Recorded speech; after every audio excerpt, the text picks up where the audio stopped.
សួស្តីបងប្អូនតើតើអ្នកចង់ហូបត្រេនដូចគ្នាបានយល់វគ្គមួយហ្នឹងបងប្អូនបើម្ចាស់គេប្រាប់ថាតន់ទុំទេតើទៅ2យប់ឬ3យប់ទៀតបានទុំអត់ជឿគេទេបងប្អូនអើយគោះផងហិតផង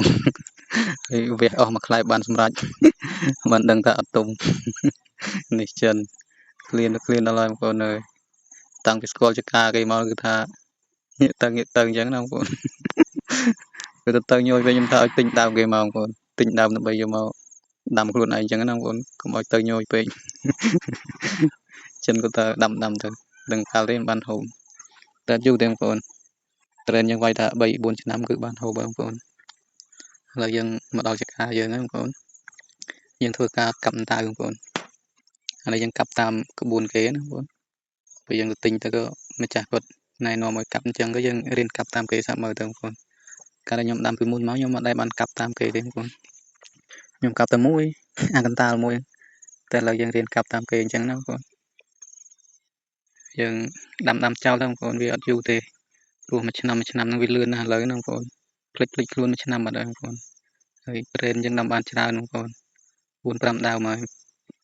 ណាមួយនោះដាំបានប្រហែលជា2ឆ្នាំហើយបងប្អូន2ឆ្នាំដើមវា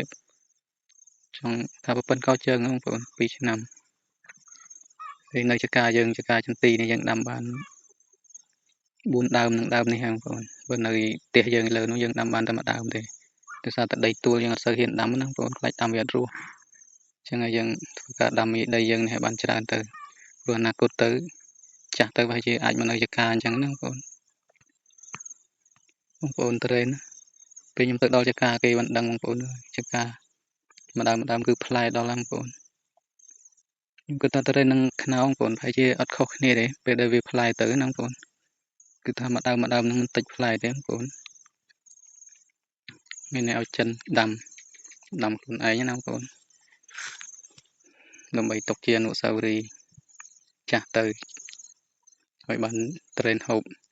ដោយដាំដៃខ្លួនឯងអញ្ចឹងណាបងប្អូនវាយូរបងប្អូនត្រេនតែយើងកុំសង្ឃឹមវាពេកណាបងប្អូនយើងដាំចោលទៅយើងភ្លេចខ្លួនវានឹងបានផ្លែបានផ្កាព្រោះយើងសង្ឃឹមវាពេកធ្វើយើងបាក់ទឹកចិត្តបងប្អូនព្រោះអីដំណាំនេះវារៀងយូរដែរអញ្ចឹងណាបងប្អូនអញ្ចឹងហើយយើងដាំចោលទៅមិនទៅចោលតែយើងថែវាផងណាបងប្អូនព្រោះលឿនណាបងប្អូនភ្លេចខ្លួនគឺមួយឆ្នាំកន្លងផុតទៅបាត់ហើយណាបងប្អូនអញ្ចឹងហើយយើងដាំទៅទ្រាំទៅពេលយើងចាស់ប្រហែលជាយើងអាចបានហូបខ្លះអញ្ចឹងណាបងប្អូនព្រោះយើងទុកតែអាយុតិចដែរបងប្អូនមិនតិចប៉ុន្មានបងប្អូនអើយ30ជាងហើយអញ្ចឹងយើងវាយថា5 ឬ 6 ឆ្នាំទៀតចុះយើងបានហូបអញ្ចឹងណាបងប្អូនហើយវីដេអូយើងអត់មានអីច្រើនទេបងប្អូនមានតែការដាំកូនឈើយើងទៅនឹងឯងហើយសួរសុខទុក្ខដល់បងប្អូនយើងទាំងអស់គ្នាផងសុខទុក្ខយ៉ាងណាអញ្ចឹងណាបងប្អូនទាំងបងប្អូននៅថៃទាំងនៅខ្មែរទាំងអស់គ្នាជូនពរបងប្អូនសុខភាពល្អទាំងអស់គ្នាអញ្ចឹងណាបងប្អូនអញ្ចឹងវីដេអូនេះអត់មានអីច្រើនទេបងប្អូនមានតែប៉ុណ្ណឹងជម្រាបលាសុខសប្បាយបងប្អូន